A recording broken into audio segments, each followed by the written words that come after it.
Être soigneur au parc des oiseaux demande parfois de se mouiller. On va sur l'île des pélicans frisés. Ils sont une trentaine. C'est des oiseaux qui viennent d'Asie. Avec le printemps, c'est la période de reproduction dans le parc. Alors les oiseaux font leur nid. Là, je pense qu'ils vont décoller en nous voyant arriver.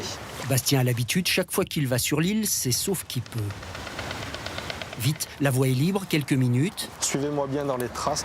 Pour l'exploration du nid de 300 kilos fabriqué par les pélicans. Et qu'est-ce qu'il y a dans un nid? Un œuf, bien sûr. Les petits doivent naître dans la semaine. Mais en faisant le tour, la surprise, c'est lui. Un bébé pélican frisé en forme, mais un peu déplumé. On vient vérifier à la fois que le petit qui est né il y a une semaine se porte bien, parce qu'en temps normal, on nourrit les parents une fois par jour. Maintenant qu'un petit est né, on doit nourrir les parents 3 fois par jour pour qu'ils puissent nourrir le petit plus souvent. Au cœur de la Dombe, la 3e zone humide de France, les 35 hectares du parc se parcourent comme une exploration à la découverte de l'incroyable diversité des oiseaux. Dans les immenses volières qui reconstituent les environnements des 5 continents, c'est un tour du monde de plumes et de couleurs.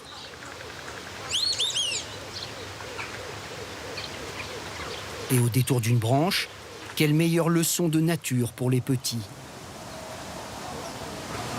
C'est des perroquets. Et ça, mademoiselle, un ibis du Brésil. Partout, il faut regarder en l'air. Regardez, là il y a un pigeon de Nicobar. Que l'on trouve dans l'océan Indien. Et si vous regardez en bas, ces gouras de Nouvelle-Guinée sont impressionnants.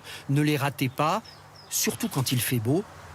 L'oiseau prend son bain de soleil.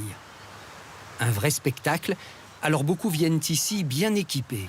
Il y a la diversité et puis on fait des photos qu'on ne peut pas faire quand on est dans la nature parce qu'il y a d'autres oiseaux qu'on ne voit pas chez nous. Soudain, dans le ciel, au-dessus des volières, un vol de cigognes sauvages nous rappelle ce qui fait la spécificité de ce sanctuaire pour oiseaux.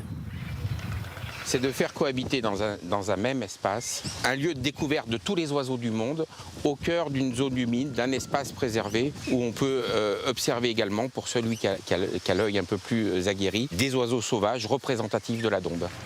Ce qui est représentatif aussi, c'est la notion de préservation. Voilà nos trois volières du programme Barnabé qui hébergent 3 couples reproducteurs de vautours moines.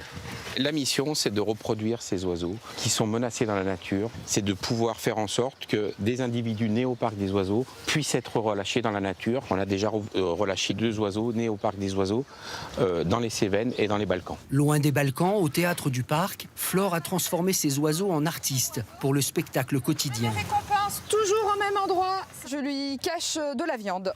Tous les jours, ces répétitions, ce grand calao d'Asie joue son rôle à la perfection pour retrouver le serpent en plastique caché dans un tronc, puis soigner sa sortie. Bravo Dikil. Dernier entraînement en vol aussi pour ces haras du Macao. Lilo et Catouche, en plus, c'est mes bébés, donc... Oh, mes doudous, vous êtes trop mignons.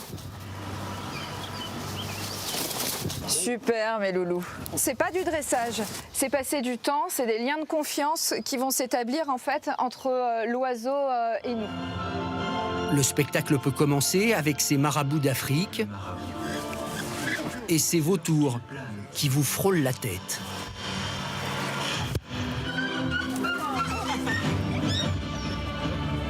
T'as eu peur un peu? Un petit peu. Mais si avant de partir, il vous reste un peu de courage, alors prenez votre petit pot de nectar et rentrez dans la volière des loris. C'est encore là que vous vous sentirez le plus proche des oiseaux.